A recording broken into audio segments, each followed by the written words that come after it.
Di ba tayo, maliligo tayo, di ba? Sanay tayo sa, ay, ang ganda ng katawan. Titingin sa salamin. Ang ganda. Aba, you know what happened? Nung pagtingin ko sa salamin, bigla ko na lang nakita ang sarili kong lalaki. And then, nakita ko ang buong buhay ko in an instant. Kung saan ako nagkamali, ano yung mga wrong turns ko, anong reason, bakit ako naging bakulaw, bakit ako mayroon same-sex attraction. In an instant, hindi ko ma-explain.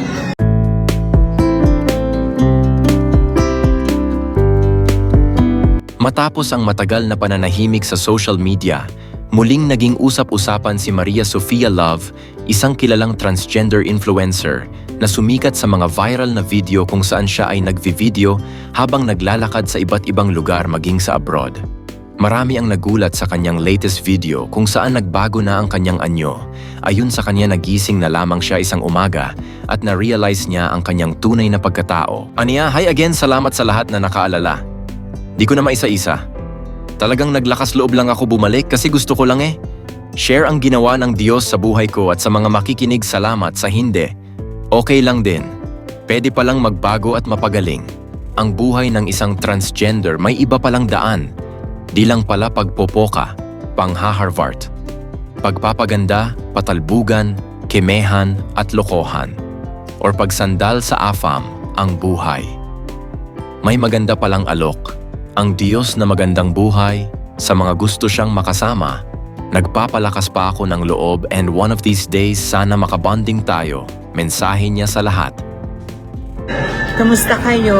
Although hindi ko kayo nakikitang comments ninyo, I'm happy to see you. And sobrang na-miss ko din kayo, and sana na-miss nyo rin ako. Nagpalakas lang talaga ako ng loob para bumalik, para i-share ang kabutihan na ginawa ng Diyos sa buhay ko. Napaka-unfair naman kung hindi ko i-share. Sa buhay ko lang naman, wala naman akong hindi ko alam paano ko mag-uumpisa. I don't know how to start, but I will try.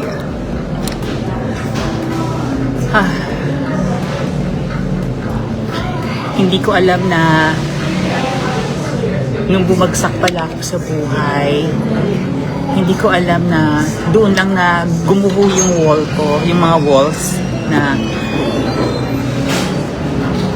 kulang lang pala ako sa pagmamahal.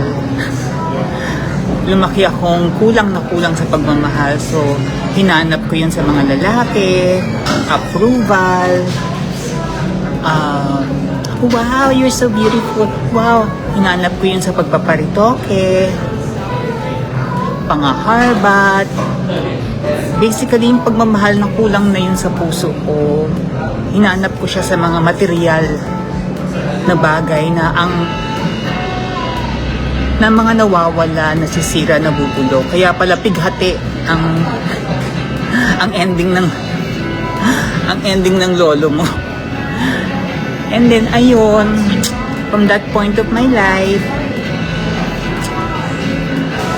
one day, di ba tayo, maliligo tayo, di ba? Sanay tayo sa, ay, ang ganda ng katawan. Titingin sa salamin. Ang ganda.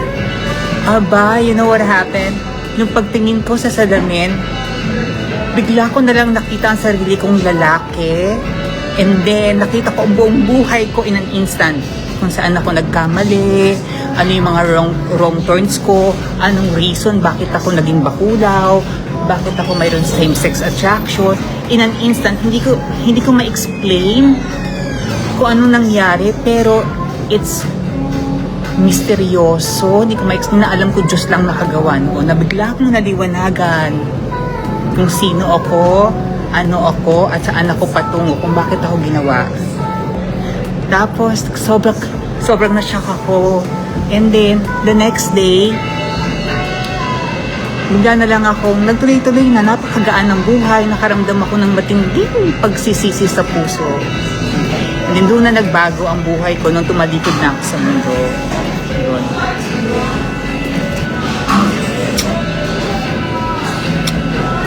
Ayun lang ngayon.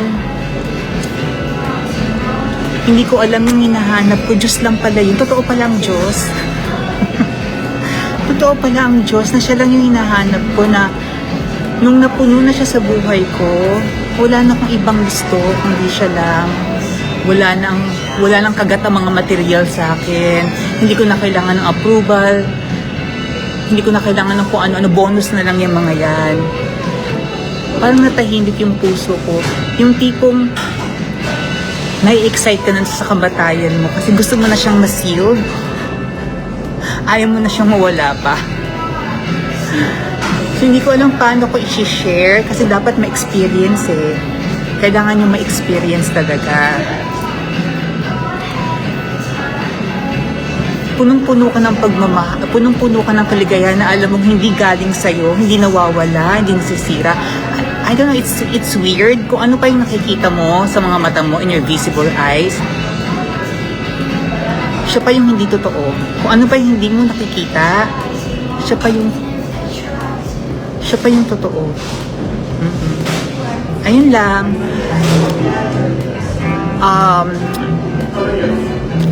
Hindi naman ako talaga magiging lalaki, yung lalaking macho. Tanggap ko na bading ako, but I'm experiencing same-sex attraction. Yung same-sex attraction na yun, pwede pala ma-overcome yun sa kapangyarihan ng Diyos. Ang pagiging bading, bakla pala, ayaw ko nga tawagin bakla kasi parang degrading eh. Kasi image and likeness tayo ng Panginoon, katulad tayo ng Panginoon, di ba? Pwede palang gamitin yung kahinaan natin para mapalapit sa Kanya, God willing, makauwi sa langit. Tapos pwede rin palang gamitin din yung sa masama, mapalayo ka, dahan-dahan everyday. So, na-experience ko kasi yung both side eh. So, ganun lang. Gusto ko lang mag-witness sa inyo, i-share ang goodness, kabutihan ng Diyos, ang awa, pati ako nagulat, na totoo pala talaga siya. And then, sa mga batang kapatid natin, kasi nung bago akong mag-transition, wala nagsabi sa akin na may iba pa palang daan na matuwid, matino, masaya, tahimik. So, sana pag-isipan natin ang pagpapasex change. Masaya lang yan sa akin na 10 to 15 years. Pag nawala na pagkalasing mo sa kaligayahan, nagsawa ka na, kakanta na po si Celine Dion ng It's all coming back. Back to me now. Kasama pa niya si Aling Carmi. Sa akin na.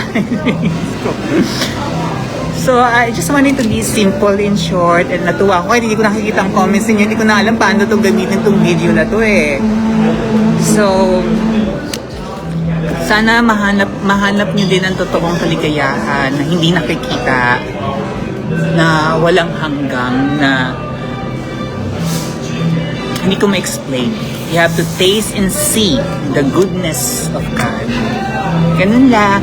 Sana lagi kayong maayos kung ano man yung mga desisyon nyo sa buhay. Sana makatulong tong buhay ko.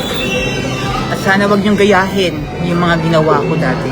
Hindi siya, although natuto rin naman ako, may kabutihan na namang dala yun, pero ayoko din siyang gayahin ng ibang tao. Okay? Salamat! And sana magkita tayo someday ulit, whatever, God willing. Okay, nice to see you and I love you. Bye-bye.